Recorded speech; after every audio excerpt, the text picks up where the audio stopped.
Hoje eu fui no mercado e eu descobri que lançaram de novo, né, relançaram aquele chocolate surpresa. Cara, isso é um negócio que na minha infância marcou muito, porque eu adorava esse chocolate surpresa, bicho. Cara, eu ficava esperando, assim, ansiosamente, quando ia acontecer um chocolatinho surpresa. Era um tabletinho de chocolate desse tamanho, assim, ó, naquela época, né? E aí ele vinha, o chocolate, ele vinha com uma coisa desenhada. Podia ser um dinossauro, podia ser um bicho, enfim. Mas sempre vinha, assim, em alto relevo ali no chocolate, um desenho, era muito maneiro. E antes, né, agora não vem mais. Agora tá bem pequenininho. Antes vinha um cartãozinho assim com o bicho, falando sobre o bicho, e tudo mais, as características, isso, aquilo, outro. Pra mim, que era criança, e, pô, eu sempre adorei Discovery Channel, né?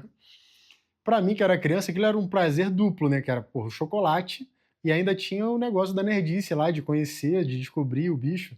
Cara, eu tenho um primo, Jean, se ele estiver assistindo aqui, que o moleque, ele sabia tudo sobre os dinossauros, assim. Teve uma época que tinha a ver com isso, o chocolate surpresa, ele tinha dinossauros ali. E foi mais ou menos naquela época do Jurassic Park e tudo mais, então o moleque sabia tudo, ele lembrava tudo, assim. E eu adorava esse chocolate, né? Aí hoje eu tô passando ali no mercado, eu vi esse chocolate. Mas por que eu tô fazendo esse vídeo pra falar sobre isso? É que na embalagem do chocolate eles colocam assim, novo, como se o chocolate surpresa fosse novo. E aquilo me veio à mente, assim, eu falei, cara, que coisa interessante, né? Aquilo que é novo para a galera agora, nada mais é do que uma coisa que há muito tempo atrás era um negócio da minha infância, que eu adorava aquilo. Então, repara, talvez agora seja novo para os infantes agora, né? As crianças de agora. Isso me fez pensar, eu quero compartilhar isso com você. Porque eu vivo num ambiente, né, ambiente de empresa, de startup, não sei o quê, se fala muito de inovação. E isso é uma palavra que ficou muito batida para mim, né? E você repara, esse chocolate é uma inovação que não é inovação porcaria nenhuma, é um negócio que já existia há muito tempo. Só que é claro que para quem nunca conheceu, é uma inovação agora. E aí talvez você venha com aquele pensamento, tá, mas tem um tanto chocolate, tudo que é tipo, mas o surpresa, melhor dizendo, né? Esse chocolate, ele é completamente diferente, porque tem essa coisa da arte dentro do chocolate, né? O chocolate vem com o desenho do bichinho ali e tudo mais. E eu não sei o que você acha, mas pra mim sempre isso foi muito maneiro. Tinha um chocolatinho da Turma da Mônica que vinha com um bichinho, e assim, era o chocolate todo preto e no meio vinha um dos personagens branco, né? Pô, eu comia aquele negócio, ia comendo em volta e comia só no final que eu comia o do meio. É a mesma coisa surpresa, cara. Então hoje eu fiquei tocado por aquilo e em pensar que coisas que são muito novas, imagina, se relançarem o chocolate da Turma da Mônica, talvez faça um puta sucesso. Coisas que parecem muito novas hoje, na verdade são coisas que já existiram há muito tempo atrás. A gente não é exatamente inovador, né? Por isso que essa coisa da inovação é uma coisa que eu sempre questionei muito. Ah, nós somos inovadores. Será que a gente é mesmo? Imagina, o Elon Musk, o que que ele inovou tanto? Ah, ele fez o foguete da, sei lá, da ré. Beleza, tudo bem. Isso é uma coisa nova, mas é uma coisa que já existia. Então, não é exatamente uma novidade. É um melhoramento, concorda? Você pode forçar muito e falar que é uma coisa nova. Beleza. É uma coisa diferente. Imagina que um carro agora ele se estaciona sozinho. Algum tempo atrás ele não fazia isso. O carro se dirige sozinho. Beleza, ele não fazia isso antes. Mas não é exatamente uma coisa, imagina, nova. É um carro. A mesma coisa no caso do iPhone, né? Cara, todo mundo fica puxando o saco do Steve Jobs. Oh, meu Deus, ele é maravilhoso. Pô, ele pegou um negócio que já existia e melhorou. Então, repara, boa parte do que a gente chama de inovação é pegar uma coisa que já existe e melhorar. Pegar uma coisa que existe e melhorar, né? E eu acho, depois eu fiquei pensando nisso, que tem muitas coisas antigas que se a gente pegasse e colocasse hoje, seriam com certeza uma melhoria. Eu acho que um exemplo é o surpresa. Entre os chocolates que tinham lá, eu acabei comprando, tá? Eu comprei, comi, tava muito gostoso, por sinal. Tá com muito açúcar agora, né? Pelo menos pro meu paladar. Mas eu comi e eu acho que é um ganho em relação aos chocolates que a gente tem. Porque realmente, assim, tem essa coisa da arte, né? Mas é um tabletinho de chocolate, e repara, aquilo para uma criança pode ser o suficiente. Para um adulto é pouco, mas para uma criança pode ser muito suficiente. Eu fui pensando nisso. Às vezes, coisas que são antigas, que se você trouxer para agora, realmente é um baita ganho que você tem. E não só em relação, por exemplo, a coisas materiais, mas mesmo em relação à cultura. Isso é uma coisa que eu tenho pensado muito, não sei se você concorda comigo, né? Tem uma frase do Salomão, né, do rei Salomão, em que ele dizia que não existe nada novo sob o sol, né? E a gente sempre fica tentando inventar ou tentando mudar as coisas, achando que aquilo de fato é uma inovação.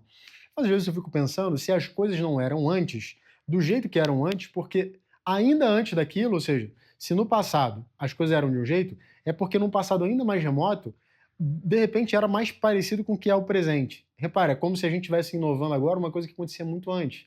Por exemplo, a liberação sexual, né? Agora todo mundo é livre, eu transo com todo mundo. Eu fico pensando, cara, mas será que não era assim antes? Porque antes a gente, pô, vivia em estado de barbárie, todo mundo transava com todo mundo, era uma bagunça danada. Não tá parecido com agora? E aí eu fico pensando, num passado, né, mais recente, a gente tinha todo esse cuidado, né, de não ter essa liberação sexual toda e tudo mais, não sei o quê.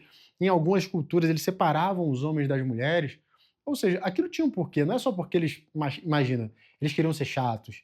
Eles tinham, de alguma forma, aprendido com pessoas que vieram antes deles ainda, que aquilo era bom. Repara, aquilo ali era uma coisa importante. A gente inovou voltando para o passado, ou seja, a gente inovou ficando mais próximo do que era, imagina, aquela barbárie, imagina, aquele ambiente em que a gente tinha uma liberação total, sexual total e restrita, né? Ou seja, a gente era completamente promíscuo, etc. Então a gente já vivia mais de uma forma mais animalesca. Não é curioso pensar nisso, cara? Porque, por que eu estou falando isso? Quanto mais eu penso, mais me parece que o futuro ele simplesmente repete o passado. Pode ser que, enfim, tenha alguma forma, uma coisinha ou outra diferente, né, o chocolate não foi o chocolate surpresa que me fez pensar isso, sem dúvida nenhuma, eu já tinha pensado nisso antes, mas hoje aquilo me fez, sabe, assim, aquilo me chamou muita atenção, eu quero compartilhar isso com você. Porque às vezes você está num momento da sua vida, num momento em que parece que você tem que se criar uma coisa nova, preciso me reinventar, preciso ser aquilo outro. E na verdade, às vezes, se você simplesmente voltar para o básico, voltar para um fundamental, cara, você já tem um puta ganho ali. As coisas são. A inovação que você está procurando é voltar ao básico, ou voltar, imagina, ao passado. Por isso é isso que os conservadores falam muito, né? De que tem coisas no passado que a gente deveria conservar, a gente deveria manter. E por que eu estou falando isso? E eu acho que tem uma verdade, ou faz muito sentido isso que eles dizem. Porque se você parar para pensar, a gente liberou tantas coisas, vou usar aquele exemplo, né, da liberação sexual, homens e mulheres, etc e tal. Antes a gente separava homens e mulheres, né? Inclusive tinha coisas que só homens faziam, só mulheres faziam, tinha escolas que eram só para homens, outras que eram só para mulheres, etc. Repara, existia uma lógica, existia uma sabedoria por trás disso.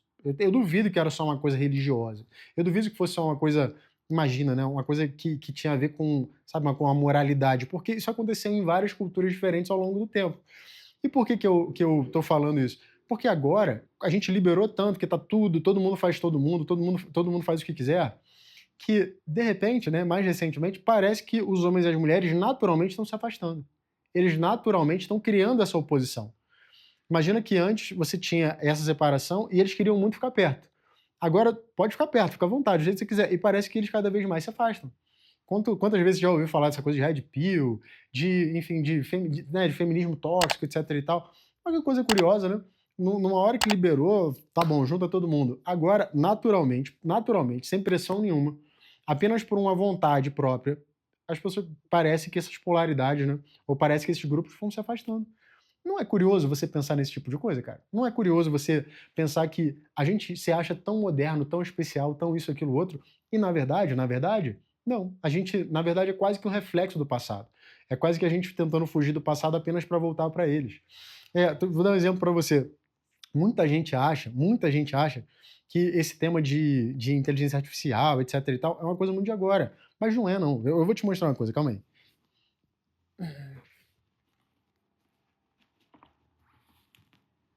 Ó, esse livro aqui, ó, esse livro aqui chama-se A Mente Nova do Imperador, né? Que é do Roger Penrose. Roger Penrose é um cara que, enfim, ele é foda, eu sou um puta admirador do Penrose. Ele é professor de emérito lá de Oxford, né? Ele foi um dos difusores desse triangulinho aqui, né? Chamado Triângulo de Penrose, porque esse triângulo aqui, ele só é possível, você só consegue ver esse triângulo sendo um triângulo colocando numa posição muito específica. Se você não colocar, ele deixa de ser um triângulo, é o que eles chamam de sólidos impossíveis. Enfim, é uma coisa de nerd, tá? Mas em 1989, eu tinha 3 aninhos de idade, tá? Em 1989, ele escreveu esse livro aqui falando sobre inteligência artificial. E se de fato a inteligência artificial conseguiria pensar. Não é curioso, né? A gente acha que a gente é super moderno, mas olha, a gente é só um reflexo do passado, de uma construção que foi feita no passado. E aí, para complementar a minha viagem aqui e ajudar você também a refletir, porque talvez isso te ajude a ver as coisas de uma forma diferente, né? A gente sempre está pensando em fazer diferente, quando na verdade, se você olha um pouquinho para trás, você vê o que você precisa. Não necessariamente, né, uma coisa nova, às vezes só uma melhoria do que você tem agora e passa o bastão adiante. Mas, né, para fechar esse caixão, para fechar o raciocínio, os taoístas, eles acreditam que, na verdade, o mundo, ou a vida, né, enfim, o universo, ele sempre caminha de polo a polo, ele sempre caminha do yang para o yin, por exemplo, e depois do yin para o yang, como se de alguma forma essas polaridades sempre fossem se buscar, como se de alguma forma, ao você chegar ao extremo de uma polaridade como essa, você alcança a outra. Então, um exemplo simples você trabalhou tanto, tanto, tanto, tanto, ou seja, você foi tão yang, que chega um ponto em que ou você adoece, ou você para descansar e descansa bastante, ou você vai ficar doente e eventualmente você vai até descansar para sempre, ou seja, você vai morrer. Ou seja, o yang, yang, yang, yang, chega uma hora que ele precisa encontrar o yin e a mesma coisa o contrário, né? O yin, você fica muito tempo sem trabalhar, chega uma hora que você já não vai ter mais dinheiro, você não vai ter mais comida, mas você vai ter que trabalhar loucamente, você vai ter que entrar ali no extremo do yang, ou vai ter que ir pro yang. Então, repara que é como se o tempo respeitasse também essa mesma lógica. A gente fica o tempo inteiro tentando inovar, inovar, inovar, inovar, e no final das contas parece que a gente só, depois de tanto inovar, apenas volta a um ponto que já era um ponto que a gente conhecia, um ponto do passado. É curioso isso, né? É curioso pensar como às vezes você está tentando uma coisa nova que na verdade, na verdade aquela coisa nova você vai encontrar lá no passado, você vai encontrar no que já aconteceu. Queria compartilhar isso com você hoje, como chocolatinho surpresa, que é muito gostoso, tá? A Nestlé não tá me pagando pra fazer isso aqui não, mas é muito bom, vale muito a pena. E, cara, me fez pensar isso. Para de não, né? Mas avalia, de repente tem muita coisa que aconteceu no teu passado que pode te ajudar hoje, pode te ajudar agora. E se não foi no seu passado, de repente coisas que aconteceram com pessoas do passado podem te ajudar agora. O chocolate surpresa não é novo, não é novo, eu comia quando era molequinho, e era uma delícia, na real. Era uma delícia. E às vezes aquilo que é novo para uns, né, no final das contas é só uma coisa já batida para os outros. Então é isso, a gente se vê no vídeo 167, um abraço e tchau, tchau.